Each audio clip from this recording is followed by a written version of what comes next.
I'll just tell you the truth. And I was like, Crystal, something's wrong with you too.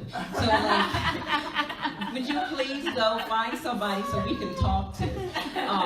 And so she did an internet search because we know in our area we have a lot of great counselors and psychologists, but we don't have a lot of people with the same anointing, and we knew God was going to send someone. So she ended up sending me Reverend Annie, and I'm like, where did you find her? Like, this is amazing. Like, is she real? So it actually, her township that she lived in is called Washington Township, and where we lived, we lived in South Jersey.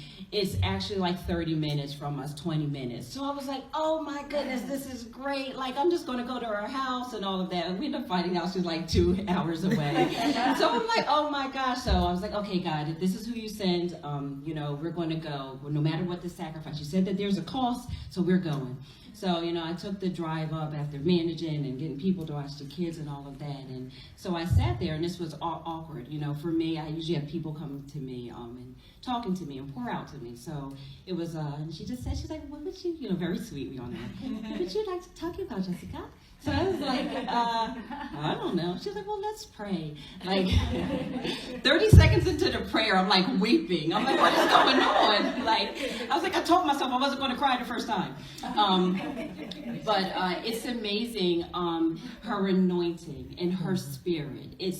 It was just a place where I felt that I literally, she was there, but I felt like I was sitting at the feet of Jesus. Mm-hmm. And he was talking to me, and he was telling me everything about myself. And I came in with feeling such rejection and, not sure, but I walked out with a confidence that I never experienced before in my life.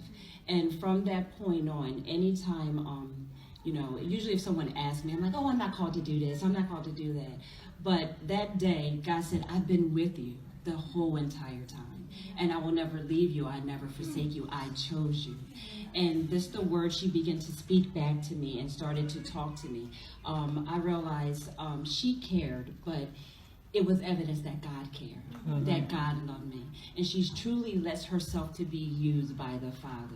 And so from that point on, when anyone asks me to do anything, normally, like what you see right now is a testimony. I am like, no, I'm behind the scenes. I'll dance, I'll play my flute, but don't give me a mic.